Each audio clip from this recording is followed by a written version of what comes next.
I'm Gabriel Morency for Sports Interaction. Let's do this thing. I've got a lot of stuff that I want to hit this week, so let's get down to business. But, you know, I have to do it. I have to talk about the event, the most talked about event in television history. It doesn't matter what channel you're watching. If you're watching sports, you're going to hear about the event. If you're watching CNN, you're going to hear about the event. If you're watching Entertainment Tonight, you're going to hear about the event. And no, I'm not talking about the royal wedding, because the only thing that makes me sicker than the royal wedding and all the media coverage then it gets is losing an under Major League Baseball bet when the score is 1-1 in extra innings and one team scores 7 runs and the total is 8.5. Or maybe the only thing that makes me angry is losing an NBA playoff bet when you're getting 6.5, 7 points and the team is up all night and it goes to overtime and they end up losing by 7. That's why I always buy points, people. Additional point spread. Take a look at the other betting options. If the spread is 6, it's probably going to end at 6 or it's going to end at 7. The lines makers and the computers that the lines makers use are sharper than a syringe on Courtney Love's floor, all right? Sharper than a rusty nail. I always buy insurance, not in real life. I think insurance in real life is a scam. What am I going to pay for life insurance for if I'm dead? Seriously. You know, if I'm going to throw my money away, I'll just bet on the Los Angeles Dodgers, all right? Yeah, that's besides the point. Always buy additional points, people, because the line makers aren't that good. So if it's 6, why not, man? Lay minus 130, make it 7. Lay minus 140, make it 7.5. And instead of a push or a loss, suddenly you find yourself with a win. Now, speaking of a win, George St. Pierre knows how to win. Jake Shields knows how to win. And that's why this is the fight of the century. They've broken all types of records. This is the worldwide event I'm talking about. They've sold tickets to like 50 countries. They've sold tickets to every province in the country of Canada. They've sold tickets to like 48 states in the United States. It truthfully is a worldwide event. Jose Aldo, one of the prides of Brazil. Jose Aldo defending his belt against Mark Hominick. As much as I like Mark Hominick, Jose Aldo is going to win this fight. I'm going to put Jose Aldo in my parlays. Now, George St. Pierre hasn't lost a round in 30 rounds. The guy's invincible, and he keeps on getting better and better and better.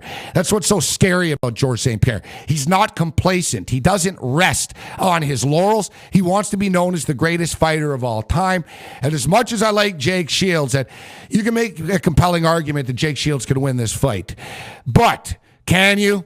George St. Pierre is going to beat Jake Shields, and eventually George St. Pierre is going to have to fight Anderson Silva, and that'll be the real mega super fight, and that'll probably take place in Dallas, Texas. Now, GSP and Jake Shields, on the ground, I think it's kind of a wash. Maybe Jake Shields has a slight advantage. Jake Shields is a badass, ultra amazing fighter. But I think GSP might just be that special and that damn good. We're witnessing like the Michael Jordan of mixed martial arts and watching George St. Pierre in his prime right now. Stand up, there's no comparison. George St. Pierre's stand-up game, you throw in the mental aspect. Nobody is mentally tougher than George St. Pierre is since his loss to Matt Serra.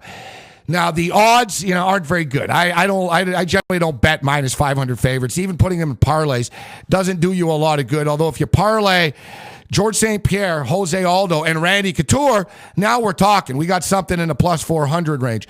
But I do believe that George St. Pierre and Jake Shields is going to go the distance. GSP going the distance is plus 120. I think there's some decent value there. Now, Jake Shields isn't knocking out GSP. He's not going to knock him out. We know that, all right? I don't think he's going to win a decision, not with 55,000 plus Canadians. And he's not winning a decision. George St. Pierre knows how to rack up points. George St. Pierre is great at scoring and the system that mixed martial arts uses. So if Jake Shields is going to win this fight, the only way he's going to win this fight is via submission.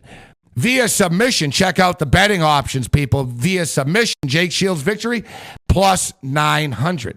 So if you like Jake Shields to win, why bother with the plus 350s and all that other type of stuff?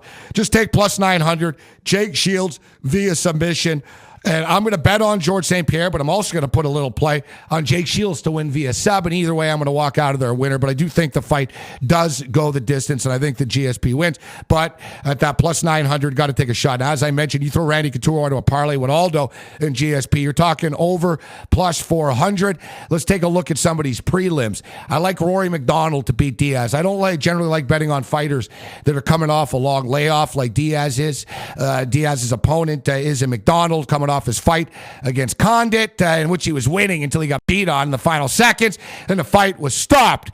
But the Water Boy's the real deal. You can do it. He is the real deal, and he will do it. The Water Boy gets it done. He's physically, I think he'll be physically too strong. Diaz is in a big 170. I like Sean Pearson as an underdog. Pearson already cashed a ticket for us in the UFC as an underdog. I think he does it again against Ellenberger. I like Mark Bocek. That's right. We're swinging for the fences. Old Canada, baby. Mark Bocek will beat Ben Henderson. I like Mark Bocek's jiu-jitsu and all-around ground game to get it done. I think that Mark Bocek will eventually submit Ben Henderson, as crazy as that sounds. Now, speaking of crazy, the NHL playoffs have been absolutely off the hook. It can only be all downhill from here. Yet, we do have some nice rivalries here. We got a rematch, Philadelphia and Boston. As much as Tim Thomas's rebounds bother me, the Philadelphia netminders bother me even more. I mean, really, why don't you guys just sign someone from the East Coast Hockey League at this point in time? Maybe he can become your savior. Philadelphia's a good hockey team. I think Boston's going to get it done there. San Jose and Detroit, that's a hell of a series right there. Vancouver Canucks have to be careful. The Nashville Predators are better than people give them credit for. But don't forget, people, I told you before the playoffs started that I have the San Jose Sharks and I have the Washington Capitals. And I also told you before the playoffs started in the NBA, I got the Miami Heat taking on the Oklahoma City Thunder. The Thunder are on through. I don't like this series price here. Miami should beat Boston. I think they do. And the thing with Miami, they never look good really doing it. They don't really look into it. They don't really have that passion, but they are that good. They're just that good, or at least their players are. I don't think they're a great team, but when you have LeBron James and you have Dwayne Wade on the floor at the same time, it's very difficult to deal with. I think the Miami Heat are going to get it done, but I'm not going to play this series price right now. I want to see how the series goes. You know what? We can always play the market as the series progresses. Enjoy the fights, everybody. I'm Gabriel Morency for Sports Interaction. May the winners be yours.